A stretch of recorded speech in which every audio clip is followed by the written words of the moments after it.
છોટાઉદેપુરના નસવાડીની અશ્વિન નદી બે કાંઠે વહેતી જોવા મળી છે। ઉપરવાસમાં ધોધમાર વરસાદ પડતા અશ્વિન નદી બે કાંઠે નસવાડી તાલુકાના કુકાવટી ગામ પાસેનો કોઝવે પાણીમાં ગરકાવ થયો છે।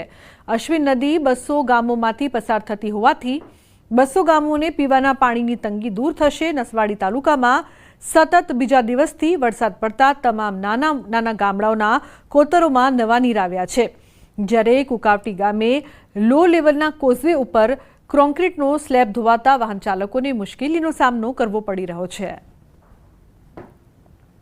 વરસાદ પડે છે, આ પરિસ્થિતિ બધી પશુ પાણી પીવાની તકલીફ પડી બધી દૂર થઈ જાય છે અને અશ્વિન નદી બે કાંઠે વહી રહી છે। એ પરિસ્થિતિ અમને આ રોડ ખરાબ થઈ ગયો છે એટલે બાઇકો ધીરે ધીરે કંઈ કાઢે છે બધા અને નીકળવામાં મુશ્કેલી પડે છે। તો આ તરફ દ્વારકા જિલ્લામાં પણ વરસાદી માહોલ છે। દ્વારકા જિલ્લાના ભાણવડ, કલ્યાણપુર અને ખંભાળિયા પંથકમાં ધીમી ધારે વરસાદ વરસી રહ્યો છે।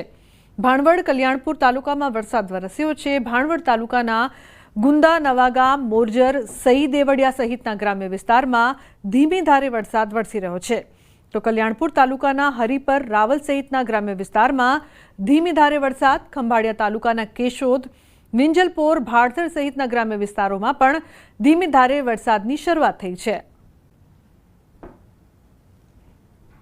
ગીર સોમનાથ જિલ્લામાં વરસાદનું આગમન થયું છે। મોડી રાતથી જિલ્લાભરમાં ધીમી ધારે મેઘરાજાનું આગમન થયું છે। મેઘરાજાનું આગમન થતાં ખેડૂતો હરખાયા છે, લોકોને ગરમીથી આંશિક રાહત પણ મળી છે, તો વરસાદના વિરામ બાદ ખેડૂતો કરી શકે છે વાવણી।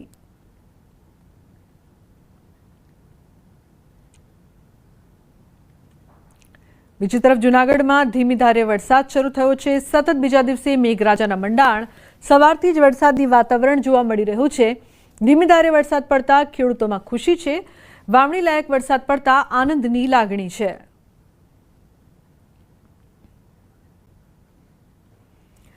તો રાજકોટના ધોરાજી શહેરમાં અને ગ્રામ્ય પંથકમાં વરસાદી માહોલ જામ્યો છે। જમનાવડ, ભૂતવડ, ભોળા, છાડવાવદર સહિતના મેઘરાજાની અહીં પધરામણી થઈ છે। સવારથી અસહ્ય બફારા બાદ સવારના સમયે વરસાદ વરસ્યો છે, તો ધોધમાર વરસાદ વરસતા રોડ રસ્તા ઉપર પાણી વહેતા થયા છે। વીજળીના કડાકા ભડાકા અને ભારે પવન સાથે વરસાદ શરૂ થતાં અસહ્ય ઉકળાટમાંથી લોકોને આંશિક રાહત મળી છે, તો વાવણી લાયક વરસાદથી ખેડૂતો પણ ખુશખુશાલ થઈ ગયા છે। જેતપુર શહેરમાં ધોધમાર વરસાદ શરૂ થયો છે। સવારથી અસહ્ય બફારા બાદ સવારના સમયે વરસાદ વરસ્યો છે। ધોધમાર વરસાદ વરસતા રોડ રસ્તા ઉપર પાણી વહેતા થયા છે, તો વીજળીના કડાકા ભડાકા અને ભારે પવન સાથે વરસાદ શરૂ થતાં અસહ્ય ઉકળાટમાંથી લોકોને આંશિક રાહત મળી છે। ધોધમાર વરસાદનું આગમન થતાં ખેડૂતોમાં ખુશીની લાગણી જોવા મળી રહી છે।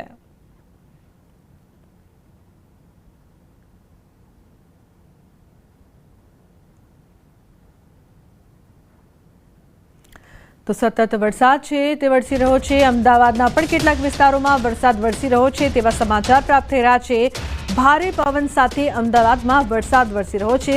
પ્રહલાદનગર વિસ્તારમાં પણ વરસાદી વાતાવરણ જોવા મળી રહ્યું છે। વરસાદની શરૂઆત અમદાવાદના અનેક વિસ્તારોમાં ભારે પવન સાથે વરસાદનું આગમન થયું છે, તો કેટલાક વિસ્તારમાં વરસાદ વરસી રહ્યો છે। જે પ્રકારથી હવામાન ખાતાની આગાહી કરવામાં આવી હતી ત્યારે અમદાવાદમાં પણ વરસાદની શરૂઆત। અમદાવાદના કેટલાક વિસ્તારોમાં વરસાદ, ભારે પવન સાથે અમદાવાદમાં વરસાદ વરસી રહ્યો છે। પ્રહલાદનગર વિસ્તારમાં વરસાદી વાતાવરણ જોવા મળી રહ્યું છે, તો ઝરમર વરસાદ વરસી રહ્યો છે। અમદાવાદમાં પણ વાતાવરણમાં ઠંડક પ્રસરી છે, તો સંવાદદાતા મૌલિક લાઈવ જોડાયા છે વધુ માહિતી આપવા માટે। મૌલિક, જે પ્રકારથી વરસાદની શરૂઆત અમદાવાદમાં પણ થઈ ગઈ છે, શું અપડેટ છે? કયા કયા વિસ્તારોમાં મૌલિક વરસાદ? જી મૌલિક। અરે યાર, ફોન કાપી નાખ્યો। તો જે પ્રકારથી વરસાદની શરૂઆત થઈ છે અમદાવાદમાં પણ અમદાવાદના અનેક વિસ્તારોમાં વરસાદ વરસી રહ્યો છે અને અનેક વિસ્તારોમાં વરસાદની શરૂઆત થઈ છે। ઝરમર વરસાદથી વાતાવરણમાં ઠંડક પ્રસરી છે। નિકોલ, નરુડા, બાપુનગરમાં પણ વરસાદ વરસી રહ્યો છે, તો સંવાદદાતા મૌલિક લાઈવ જોડાયા છે વધુ માહિતી આપવા માટે, તેમની પાસેથી વધુ માહિતી લઈએ। મૌલિક, અમદાવાદમાં ભારે પવન સાથે વરસાદની શરૂઆત થઈ છે, શું વધુ અપડેટ છે આપની પાસે મૌલિક? અલુબના ચોમાસાની વિધિવત રીતે શરૂઆત થઈ હોય તેનો આજે પ્રથમ દિવસ હોય એવું લાગી રહ્યું છે। અમદાવાદની વાત કરીએ, ખાસ કરી તો અમદાવાદમાં વાવાઝોડા સાથે ધીમી ધારે વરસાદ જે છે સમગ્ર વિસ્તારમાં શરૂ થયો છે। ન માત્ર અમદાવાદ પરંતુ રાજ્યભરના અનેક જિલ્લાઓમાં વાવાઝોડા સાથે આ પ્રકારની વરસાદી વાતાવરણ જે છે તે સવારથી બંધાયેલું હતું ને ત્યારબાદ વરસાદ જે છે તે 2 થી 7 ઇંચ સુધીનો વરસાદ રાજ્યના અનેક અલગ અલગ જિલ્લાઓ છે ત્યાં આગળ નોંધવા પામ્યો છે। મહત્વનું છે કે ખેડૂતોમાં એક મહત્વનો સંવાદદાતા ઋત્વિજ પણ લાઈવ જોડાયા છે, તેમની પાસેથી વધુ માહિતી લઈએ। ઋત્વિજ, વરસાદની અચાનક શરૂઆત, શું અપડેટ, કયા કયા વિસ્તારોમાં ઋત્વિજ વરસાદ વરસી રહ્યો છે? જીલુમના વાત કરીએ તો હાલ અમે અમદાવાદના મેઘાણીનગર વિસ્તારમાં છે કે જ્યાં આપ જોઈ શકો છો અચાનક જ વાતાવરણની અંદર પલટો જોવા મળ્યો હતો અને ભારે પવન સાથે ધોધમાર વરસાદ વરસી રહ્યો છે। હાલ પણ આ જે વિસ્તાર છે આસપાસના વિસ્તારની અંદર ભારે વરસાદ વરસી રહ્યો છે। મહત્વની વાત તો એ છે કે છેલ્લા 1 અઠવાડિયાથી સતત ગરમી જોવા મળતી હતી, ખૂબ જ ઉકળાટ જોવા મળતો હતો વાતાવરણની અંદર અને ક્યાંક ને ક્યાંક અમદાવાદીઓ છે તે વરસાદની રાહ જોઈ રહ્યા હતા કારણ કે ગરમીથી ત્રસ્ત થઈ ગયા હતા અને વાતાવરણમાં ઠંડક પ્રસરે તેની રાહ જોઈ રહ્યા હતા। અને હવે જ્યારે સત્તાવાર રીતે જ્યારે હવામાન વિભાગ દ્વારા ચોમાસાની જાહેરાત કરી દેવામાં આવી છે ત્યારે અમદાવાદની વાત કરીએ તો અમદાવાદમાં હાલ અનેક એવા વિસ્તારો છે કે જ્યાં વરસાદ વરસી રહ્યો છે, ક્યાંક ધોધમાર વરસાદ તો ક્યાંક છૂટો છવાયો વરસાદ વરસી રહ્યો છે અને ચારે તરફ આપ જોઈ શકો છો હાલમાં વરસાદી વાતાવરણ સર્જાયું છે। કાળા ડિબાંગ વાદળો પણ જોવા મળી રહ્યા છે। મેઘાણીનગર, શાહીબાગ આસપાસના જે વિસ્તારો છે કે જ્યાં હાલ ધોધમાર વરસાદ વરસી રહ્યો છે।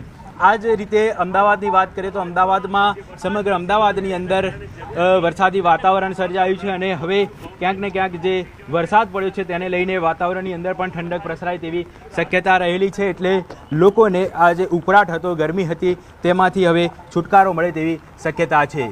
બિલકુલ ઋત્વિજ, જે પ્રકારથી બપોર સુધી તો ઉનાળા જેવી ગરમી છે તે જોવા મળી રહી હતી ને એકાએક વાતાવરણમાં અચાનકથી પલટો આવ્યો છે। અમદાવાદના લોકોને પણ આટલી ગરમીથી ત્રાહિમામ પોકારી ઉઠ્યા હતા, રાહત મળી રહી છે।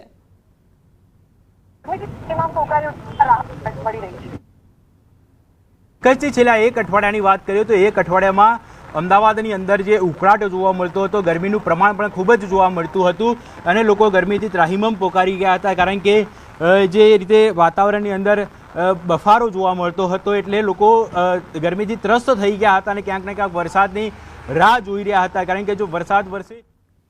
આભાર સમગ્ર માહિતી બદલ। તો અમદાવાદમાં પણ વરસાદ વરસી રહ્યો છે, તો સમાચારનો પ્રવાહ યથાવત રહેશે। હાલ રોકાઈશું એક બ્રેક માટે। આપ જોતા રહો ન્યૂઝ 18 ગુજરાતી।